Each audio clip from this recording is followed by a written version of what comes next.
Welcome in, my delinquents. We have another members react. America's Airborne anti-hero, Jack McNasty McNiece. This was requested by the members for one of their members videos. And we're gonna watch it today and, brush up on some more of our American history. He's made me really interested in American history, which is quite the feat. But let's get into it. This is hands down gonna be the longest video I've ever made. I should probably pee first. Hold on.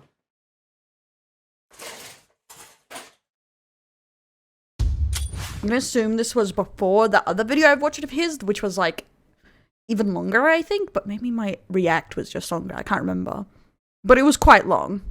Today we're talking about America's Airborne anti-hero, ladies and gentlemen, James Albert McNiece, aka there we go. Jake McNiece. Really, I hope it did say McNasty and I'm not crazy. Nasty. I wasn't crazy. Perfect. Leader of one of the most notorious military groups of all time, the Filthy 13.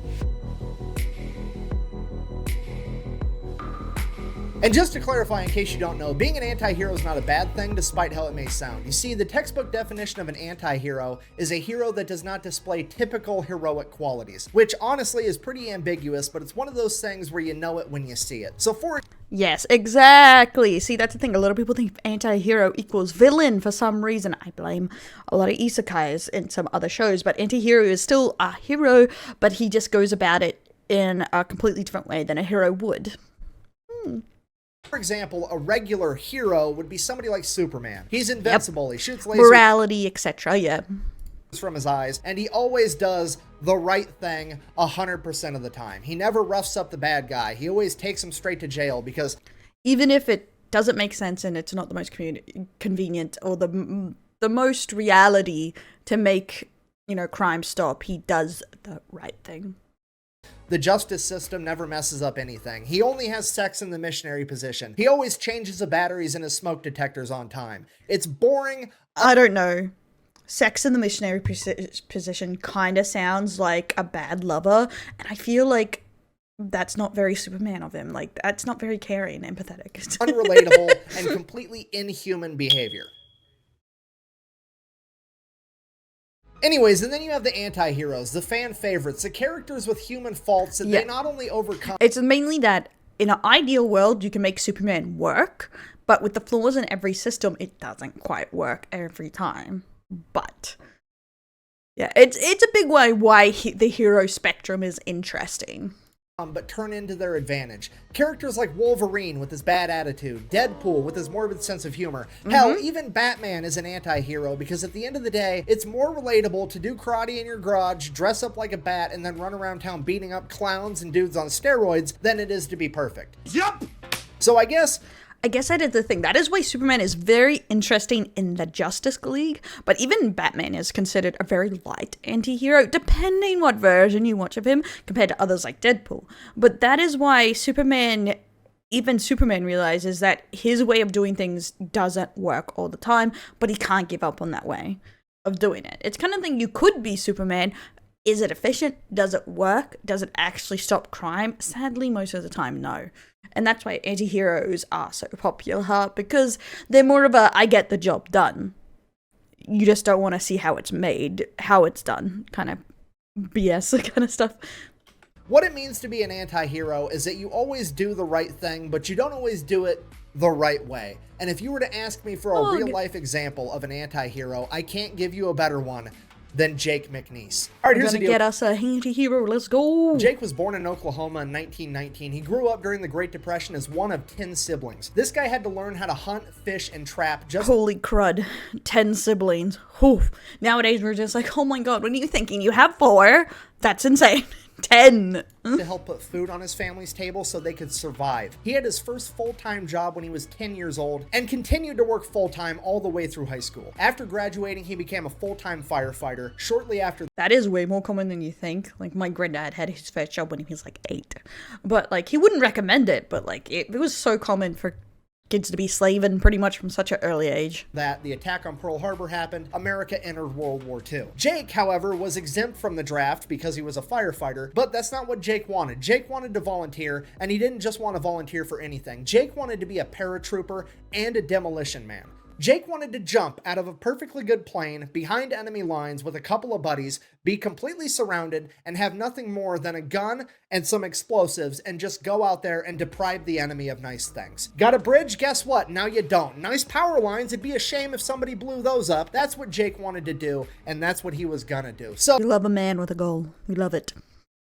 at the age of 22, Jake set off for training. Upon arriving at training, Jake pretty much immediately establishes himself at being incredible at any task the army can throw at him, but also a humongous pain in the ass to his entire chain of command. During his very first week in the army, Jake got in a fist fight with the staff sergeant in charge of the chow hall because the staff sergeant wouldn't give him butter with his bread. At which point, the entire chain of command is like, on one hand, we have to get rid of this guy. He's a loose cannon. You absolutely cannot be attacking staff sergeants as a private. He's got to go. But on the other hand, this is exactly the type of behavior we're looking for somebody that we want to drop behind enemy lines and expect to fuck up everything. So I don't know, it's not very anti-hero there yet, but we'll see where this goes, because an anti-hero doesn't usually, oh, well, I guess they kind of play by their own rules, but not usually inherently selfish rules, I guess.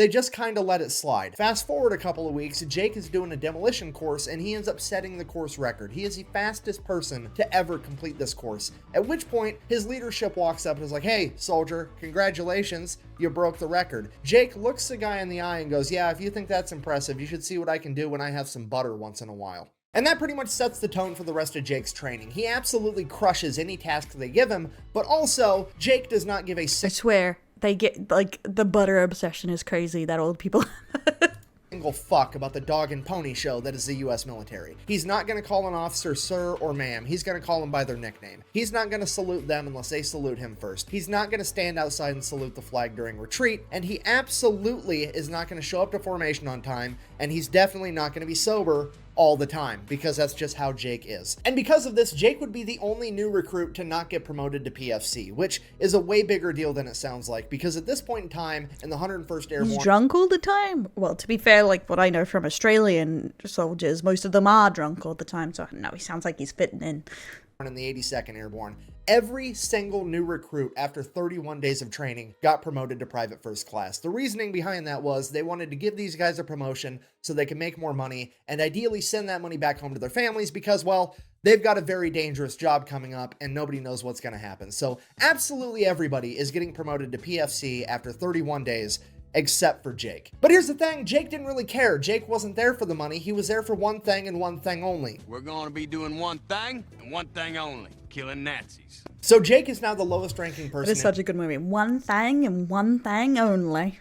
His entire company, and leadership was hoping that Jake would take this as a sign that he should start cooperating and get it together. That doesn't really happen though, and leadership now has no idea what to do with Jake, because on one hand, he's way too valuable to lose, but on the other hand, they don't want him mingling with all the other soldiers, rubbing off on them in a bad way. So they take Jake, they stick him in his very own platoon, all by himself, and make him his own acting platoon sergeant. And then, as time passes, whenever they get another soldier just like Jake, they would send him over to join Jake's platoon, and he would eventually get 4 members in his platoon, counting him for a total of 5, and they would become known as the Dirty Five. And from there, things would obviously get really out of hand. Fast forward, Jake and his men finish the first phase of their training, and they are given a pass to go out on the town one last time before they have to go to Fort Benning for Airborne school. So Jake and his men, his men... It's really weird to think that the American Army did this. Usually they'll just kick you out or something, but I guess it is World War II, so it's just like, less likely they need more men, but still, it's insubordination.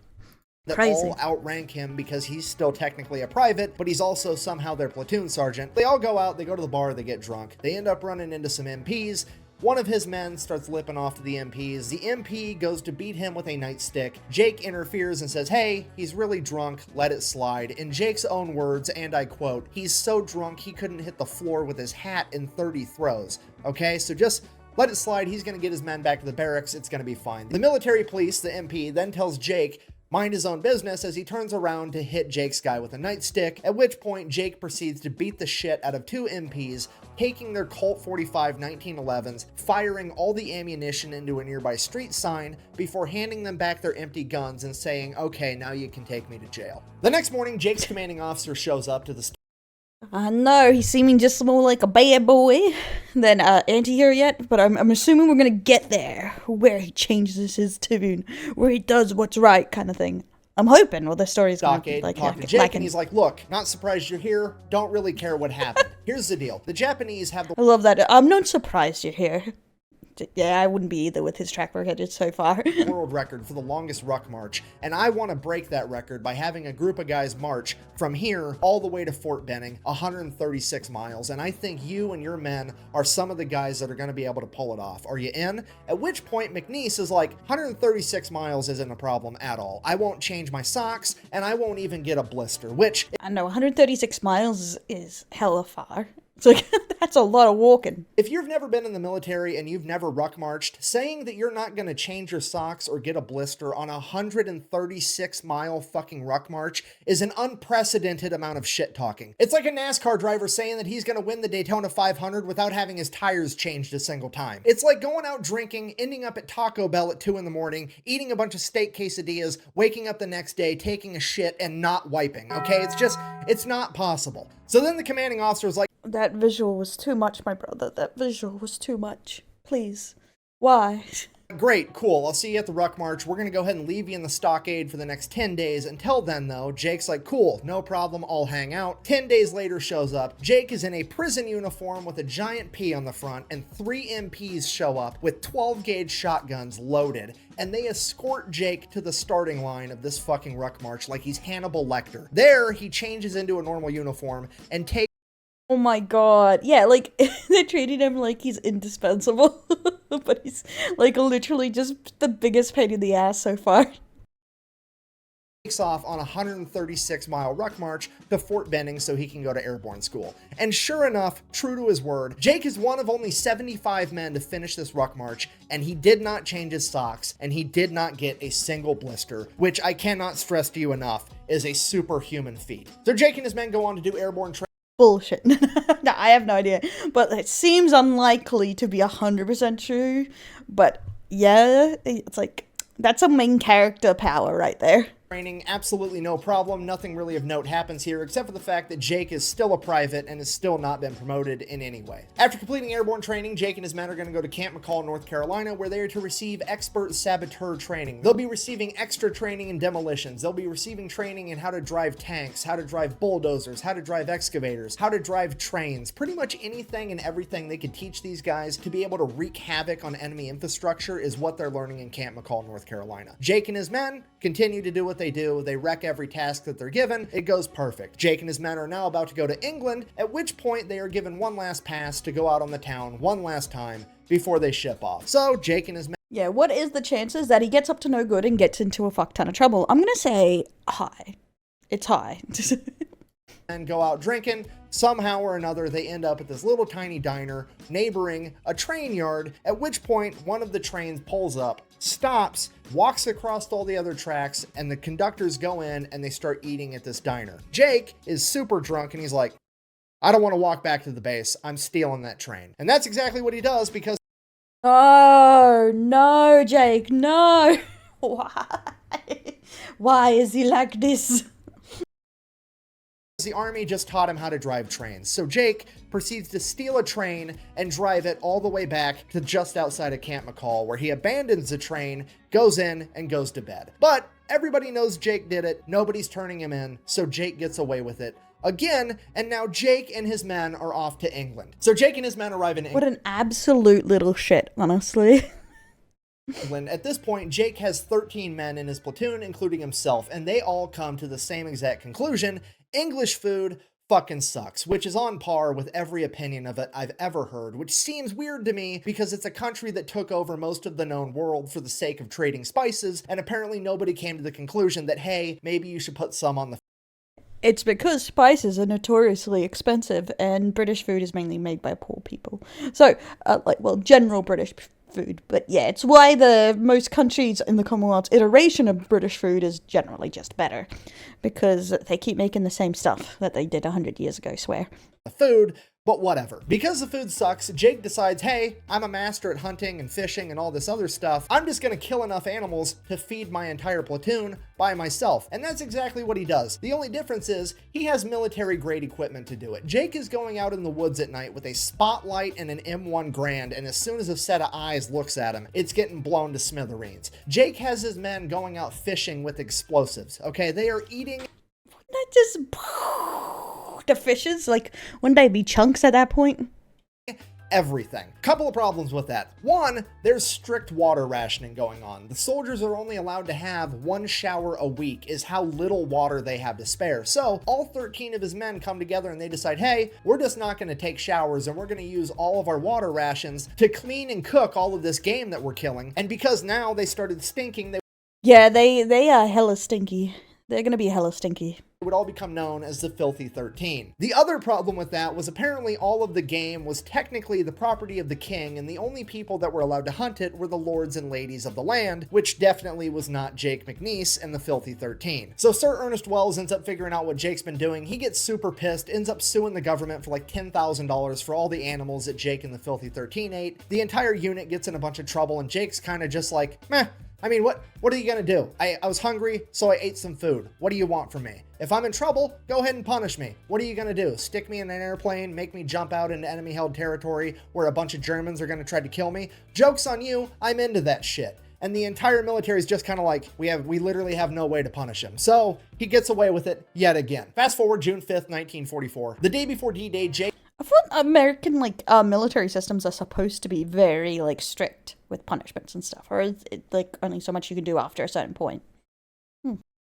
Jake and the Filthy 13 are given a separate and extremely dangerous mission of going out, capturing, and occupying an enemy-held bridge that's supposed to be able to help Allied tanks penetrate further inland. After a day, they'll be reinforced from troops landing on Utah Beach. And if Jake can't capture and occupy the bridge, he is to blow it up so that the enemy can't use it for reinforcements. This mission is deemed extremely dangerous and borderline impossible, but leadership figures if anybody can pull it off, it's going to be Jake and the Filthy 13, because let's face it, the entire command structure at this point in time is basically looking at Jake's platoon like a fragmentation grenade of fuckery and bad attitude that they finally get to yeet at the enemy. So after receiving their mission, Jake and his men go out to start boarding the C-47s to take off at midnight to jump into Normandy. At which point Jake decides that he's going to whip out his straight razor and shave himself a mohawk. He tells everybody that he's part Choctaw Native American and he wants to honor that heritage. However, in reality, while he was part Choctaw, he had heard that Germany had a lice epidemic and wanted to go there with as little hair as possible. Regardless, his men... Yeah, I was under the impression most of them were bald, but yeah,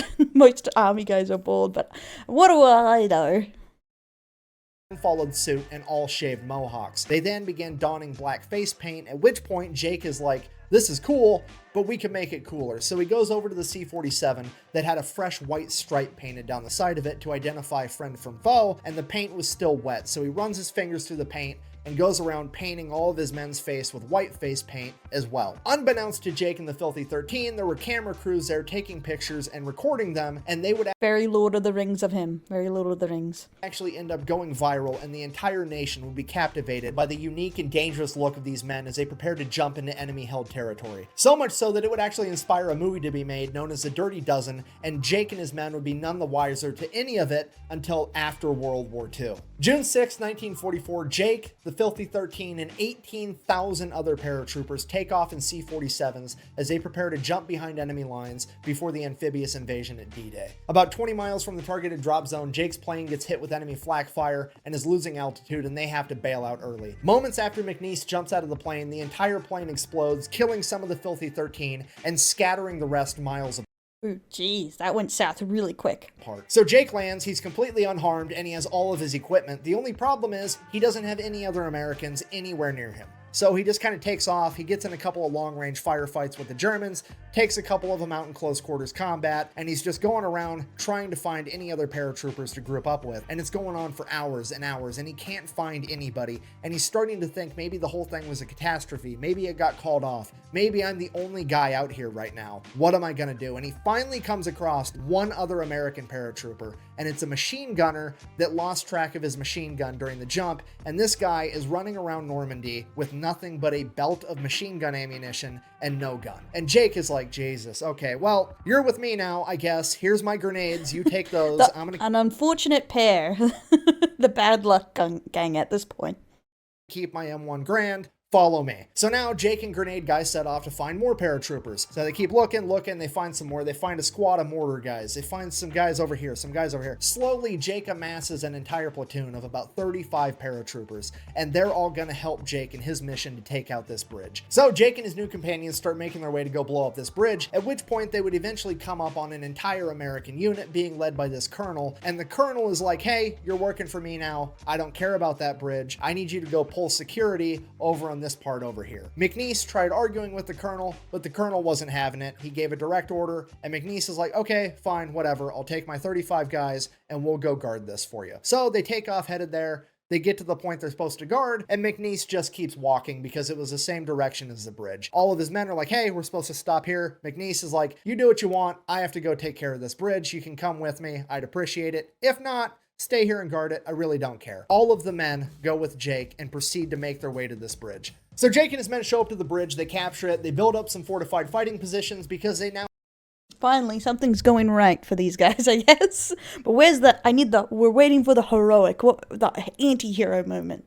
have to hold it for a day until reinforcements from Utah Beach can arrive. So the Germans start showing up, they fight the Germans back every time. One day passes, no reinforcements. Day 2, they keep fighting the Germans back, holding the bridge, no reinforcements show up.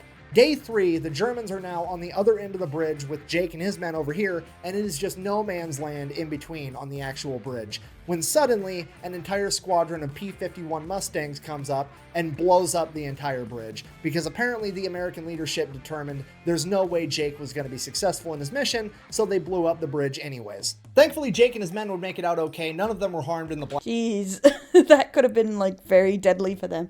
Oh my god. From the P-51. Now, at this point, Jake decides, hey, we're going to continue to hold our position here, because if anybody is going to try to cross this ravine, they're going to do it right here where the bridge used to be. And sure enough, an entire German infantry battalion shows up on the other side of where this bridge was. At this point, the German officers make their way through the ravine and up to Jake under a white flag where they're like, hey, go ahead and surrender. We've got 700 men. You've got 35. It's going to be a bloodbath. Just call it a day. Yeah, the odds are against them, but, like, numbers don't matter as much as modern warfare as do tactics.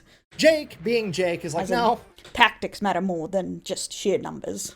No, but you're welcome to surrender to me. The German officer, thoroughly annoyed, is like, what are you doing in that mohawked head of yours? I have 700 men. You need to surrender or I'm going to kill all of you. At which point, I'm paraphrasing here, but I would assume Jake said something along the lines of, yeah, you've got 700 men, but you're going that way and the battlefield is that way, which tells me that all my buddies showed up on Utah Beach and they've been kicking your ass so bad that now you're trying to run away from them. So, the way I figure it, you've got about 3 options. Option A, you surrender to me right here, right now, and you all live happily ever after. Option B, you go back to your men, you hold your position right where you're at, and all my buddies show up in a little bit with a bunch of Sherman tanks and proceed to un-German engineer all of you motherfuckers. And option C, you guys try to fight your way through this ravine with me guarding it, which, to be honest, I would recommend the least. I have the high ground, I have fortified machine gun positions, and you've got to make your way.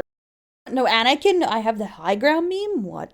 Unfortunate. Through a ravine first, meaning that I basically also have a moat. So, I will effectively be going medieval on your ass if you choose option C. Now, I'm not trying to tell you how to do your job, but if I was you, I would pick option A, because if you pick option B or option C, I can pretty much guarantee that the next piece of officer correspondence that you're going to get is going to be from a fucking Ouija board. At this point, the German officer storms off with his hair on fire. He's absolutely pissed. Jake then goes over to his men and he's like, hey, get ready for a fight. I'm pretty sure I just poked the bear. We'll see what happens. Sure enough, like an hour later, 700 German infantrymen proceed to take off and attempt to bum rush Jake and his men in their fortified fighting positions. Now, I don't know what you know about military tactics, but generally speaking, it is a terrible idea to run face first into machine gun fire. It's also a terrible idea to try to fight the enemy when they have the high ground.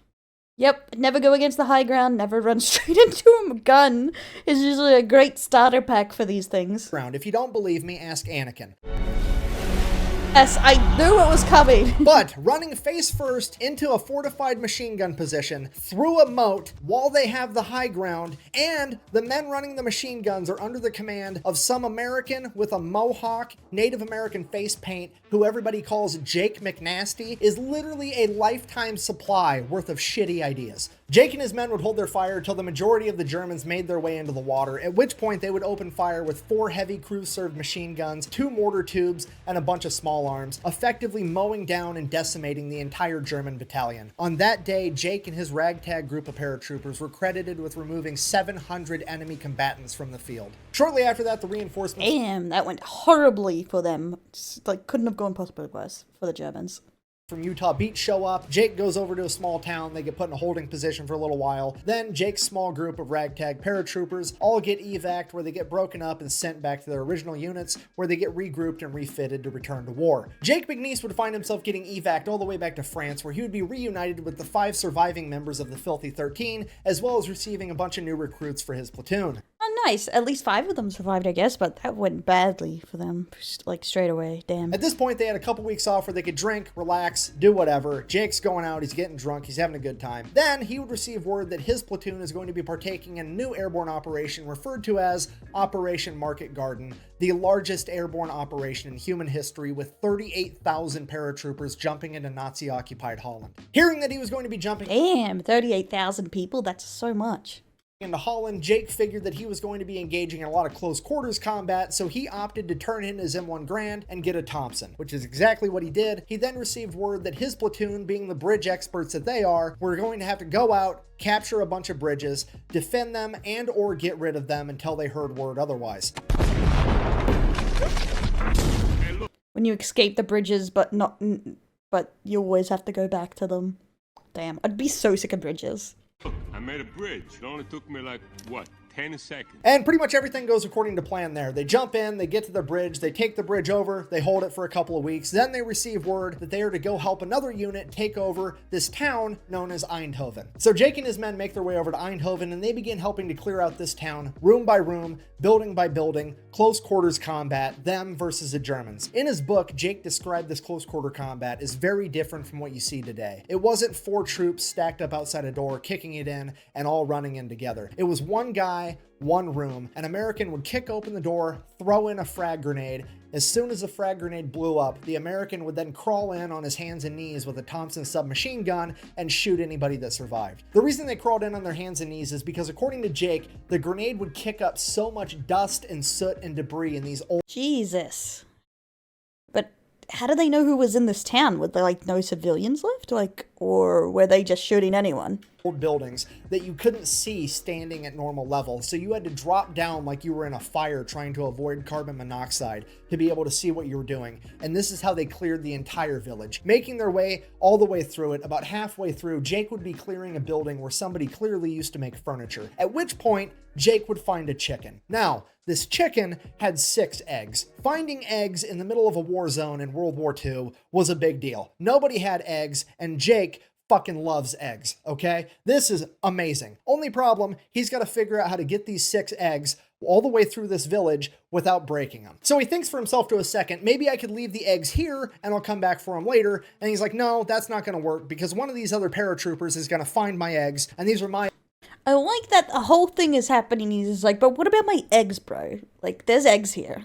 Eggs I want. So he takes all the eggs and sticks them in the cargo pocket of his pants. And then every time he clears a room, rather than crawling in on his arms and legs, he slides in on one side, the side without the eggs, to ensure that he doesn't damage any of his precious eggs, which is the most gangster shit I've ever heard in my entire life. This dude is going toe-to-toe in close quarters combat against enemies with submachine guns trying to kill him, and his primary concern is not fucking up breakfast. This is like a stupid video game achievement for when you want to play it on extra hardcore mode. It's almost like this man knows that he has plot armor. It's absolutely incredible. So he continues to go on. Yeah, he has major main character problems right now.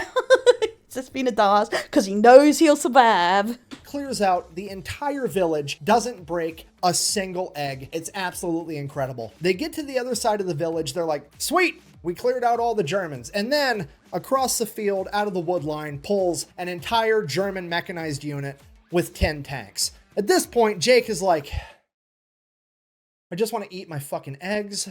This sucks. So Jake and the Filthy 13 go to work. Being the demolition men, it's their job to go around to the tanks and disable their tracks so they can no longer move, and then the infantry's gonna come in with their flamethrowers and cook the enemy out. And that's exactly what happens. Everything goes according to plan. They take out all 10 tanks. Seeing flamethrowers in action is actually really brutal. It's like, especially when they use them in the movies to show or documentaries. Holy crap, they're so brutal. Not really that big of a deal. Jake reaches into his pocket, tragedy strikes, he's broken a single egg. It only took 10 German tanks to make this guy fumble enough to break a single egg, and he got to enjoy 5 eggs for dinner that night. Jake and his men would then adopt a holding position where they would chill out for a little bit. Oh my god, bro didn't even share, what the fuck? Can't believe he didn't even Hold their share. position until they got evac'd again for yet another huge mission where Jake and his men would find themselves back in France for a second time. So Jake and his men find themselves at an army base right outside of Reims, France. Obviously, Jake and his men want to go drink in town, have a good time, see if they can find some women, you know, what have you. The only problem is, apparently the 82nd Airborne was there last month, and the 82nd Airborne caused such an issue in town that the military had to bring in a special group of MPs. And this is why a lot of countries said America was, like, crazy and a nuisance in other countries. Like, so many countries are just like, God damn it, America. Like, during World War II. It's like, so many guys were just, like, doing crazy shit. And the countries are just like, can you not? To get the 82nd Airborne under control, and now all paratroopers have been effectively banned from town. I mean, to be fair, that's pretty on brand for the 82nd Airborne. Bunch of rowdy dudes. If you don't know, that's their logo. On paper, AA stands for All American, but everybody knows that it actually stands for Athletic Alcoholics. Now, Jake, wanting to drink anyways, comes up with a plan. Honestly, that's a lot of the military even here, athletic alcoholics. He's got to hook up with a distillery all the way over in Paris, which is like a 2-day trip away. So Jake gets a 72-hour pass, starts leaving to go to Paris. His commanding officer stops him and is like, Jake, what are you doing? I'm going to Paris to get some booze for the boys. Jake, Paris is 2 days away. Do you really think that you're going to be able to take 2 days to travel to Paris, go on a week-long bender, and then travel 2 days back all in 72 hours? At which point, Jake looks at the officer and says, and I quote, I don't know. I wouldn't be willing to bet on it, but I'm willing to try. At which point the officer kind of just rolls his eyes and is like, is there anything I can do to stop you? Jake, not really. So the officer just lets him go because he realizes that Jake's going no matter what. It's just a matter of if he wants. Why is they in the middle of one of the world's most important wars and that all they can think about is benders? To get his ass beat over it or not. So Jake makes his way to Paris, goes on a couple-day bender, gets a bunch of booze for the boys, heads back to base. He finally gets back. He's been AWOL for 5 days. They immediately throw him in the stockade for abandoning his post, my God. at which point his commander Oh my god. comes up to him and is like, Jake, we've been talking. We really want you to volunteer for Pathfinder school. At which point, Jake kind of has a little bit of a panic attack and he's like, they're trying to kill me. Like, they're actively trying to kill me. Well, he's actively doing his job very poorly at this point. You see, if you don't know what a Pathfinder is, they're basically paratroopers, but they go out hours or a day before the big, huge paratrooper operation, and they jump beforehand, and then they figure out the best spots to drop all the other paratroopers and radio it back to base so they know where to put everybody. This job during World War II was incredibly dangerous. On a given airborne operation, it required 2 Pathfinders and 1 set of radio equipment to get the mission done. And on every mission, they would drop 10 Pathfinders and 2 sets of equipment because they knew that on average, 8 of them were going to die and 1 set of equipment was going to be damaged or lost. They had a 80% fatality rate on any one mission at any point. I imagine that would have been a horribly risky job During World War II. And that is why Jake thought for sure they're trying to get me killed. The only silver lining here is they can't make him do it, because Pathfinder is so dangerous that it was strictly a voluntary basis only. But Jake wasn't one to act too quick, so he said he'd think about it. And he goes and he thinks about it, and he's thinking about the war, and he starts to think to himself, you know, Pathfinder school's all the way over in England. By the time they send me there, I start school, I finish school, there's a good chance this war might be over altogether, and I'm not gonna have to make another combat jump. It'll be great. So he's like kind of on the fence about it now, and then he really starts thinking about it, and he's like, man, Pathfinder school's at an Air Force base, and even back in World War II, the Air Force had way better food than the Army. So now he might not have to do any more combat jumps, and he's gonna get some good food. And then it dawns on him. The Air Force Base where they teach Pathfinder school is 8 miles down the road from Oxford University, and all the young British men are fighting a war right now, meaning that Oxford is just full of college chicks and is... Oh my god, he's the drunk, he only thinks about food, and he's a horn dog. He is an anime protagonist, what the hell? But also, when are we getting to the hero part exactly? Jake said himself, and I quote, "This seemed like a mighty fine opportunity to do some postgraduate work." Fucking love this guy.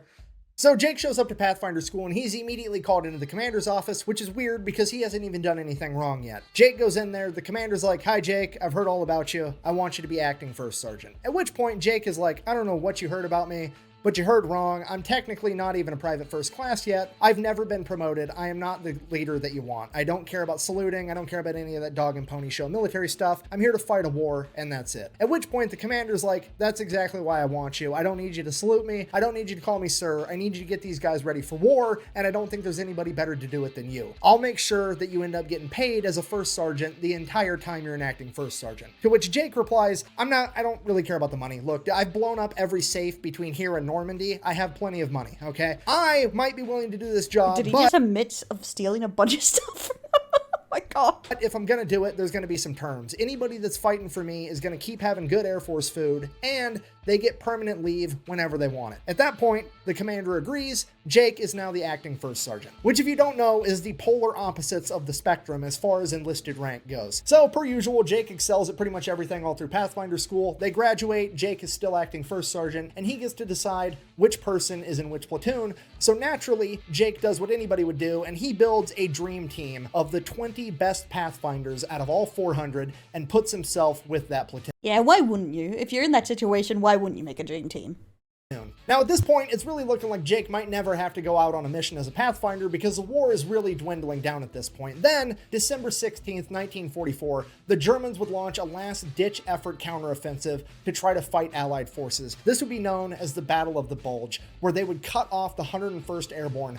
The Battle of the Bulge? For real? For real? That was the name? The Battle of the Bulge? Oh my god. Jake's old division inside the town of Bastogne completely surround them, and the 101st Airborne is now stuck in this city. They are running out of ammunition, they're running out of food, and they're running out of gas. And if they end up surrendering, it could turn the entire tide of World War II. So all they need is somebody to be able to parachute in, get in town, and be able to call in resupply drops to let the 101st Airborne have a fighting chance to be able to hold off the Germans long enough for Patton to show up with his army of 350,000 men. So you've got a crazy mission. Somebody needs to save the day. You're calling upon Jake and his dream team. There hasn't been a single radio transmission to come out of the 101st Airborne in over 2 days. Despite that, Jake and his dream team are going to jump in anyways. They have to be able to hit a 2-mile diameter landing zone while jumping out of a plane that's traveling 160 miles an hour, utilizing parachutes that they can't steer. This mission is seemingly impossible, but here they go. They jump out of the planes, they hit the landing zone perfectly. One man, unfortunately, does. Who do you send in for an impossible mission? The main characters, that's who.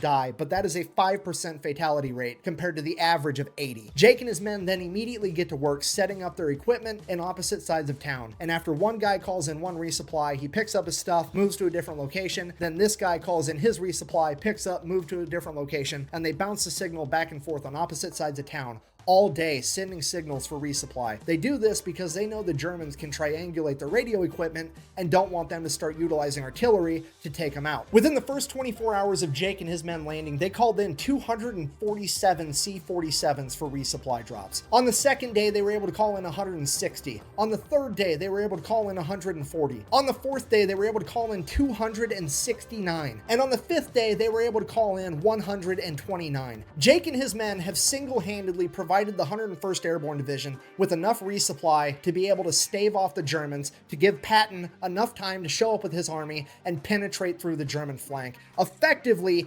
ending World War II in the European theater and potentially saving the entire war. It's pretty interesting, and it's, like, impressive what he ended up doing, but I don't know if he counts as an anti-hero. What do you guys think? As a whole. So Jake has effectively saved the day. It is now time to get out of there, get retooled, refitted, and probably never make another combat jump again, because for sure the war is over this time, right? Wrong. Apparently Patton gets in some trouble, needs some hotshot Pathfinders to jump into Prim, Germany, and call in resupply for him. So they're going to Jake and his crew yet again. Jake jumps in, saves the day for a fourth time, becoming one of the only men in history to conduct 4 combat jumps during World War II. At that point, the war is basically over, and they adopt a holding position where they pretty much just party in Germany for the rest of the time. Now, as fate would have it, Jake and his men and some of the rest of the 101st Airborne would end up taking refuge in the abandoned castle of Hermann Göring, like one of the biggest Nazi leaders during World War II. And oddly enough, a bunch of the spoils from all the countries that Germany has invaded all found their way to his castle. Fancy booze, fancy wine, and apparently he was a racehorse fan because every famous racehorse from every country that Germany invaded had made its way back to his castle. So Jake, the Filthy 13, a bunch of other 101st guys are sitting there getting drunk on fancy wine, fancy whiskey, and there's like 100 million. Every story ends with, now let's get drunk. $1 million worth of racehorse sitting in the barn, at which point they're like, let's throw on a rodeo for all the townspeople, right? Right. Oh my god. And that's exactly what they do. So you've got a bunch of drunk paratroopers riding around all these fancy racehorses. It's a great time. And then my personal favorite part of this entire story, while out at the rodeo, Jake would meet an attractive young lady by the name of Amelia. And Jake and Amelia would immediately hit it off and start doing some postgraduate work. I mean, dating. Oh, don't worry, it gets better. As it would turn out, Amelia's father is the leader of the local chapter of Hitler's Youth, which is just the What the fuck? Ow! Oh my god. That is ridiculous. absolute cherry on top to this entire story. How's the saying go? Screw you and the horse you rode in on. Jake's like, nah, I'm gonna raid your liquor cabinet, steal your horse, ride in on it, and then bang your daughter. This is the best possible ending to this man's epic saga in World War II that anybody could even come up with, and it happened in real life. Just to recap, Jake jumps into D-Day, wrecks house. Then jumps into Holland, wrecks house, and then eats some eggs about it. Then he pretty much single-handedly turned the tide of the Battle of the Bulge, and then he proceeds to find the closest thing he can to a Nazi princess and show her that inches are in fact better than centimeters. Shortly after that, Jake would get sent back home to America, where they would then reroute him to Arkansas so that he could see a plastic surgeon about getting his ear repaired because it had gotten mangled during one of his exploits. While in Arkansas, he would have a run-in with the military police, get in a fight with them, get thrown in the stockade yet again, before being released. The military police commander How does he always get into trouble? He's always in trouble. would inform him after he gets his ears fixed they don't ever want to see him on their post again, at which point Jake, being Jake, informs the military police commander, hey, if you ever see me again, I'm gonna be a civilian and you're gonna be the one with the fucking problem because I'm gonna kick your ass. At which point the military police commander files charges on Jake, and Jake is immediately chaptered out of the US Army, officially ending his military career after only 3 years, 5 months, and 26 days. Because that's just how it goes for the anti-heroes. They are absolutely necessary in a time of war and not tolerated whatsoever during a time of peace. Jake didn't really mind though. He had accomplished what he set out to do. Plus, he had a huge hoard of cash that he had liberated.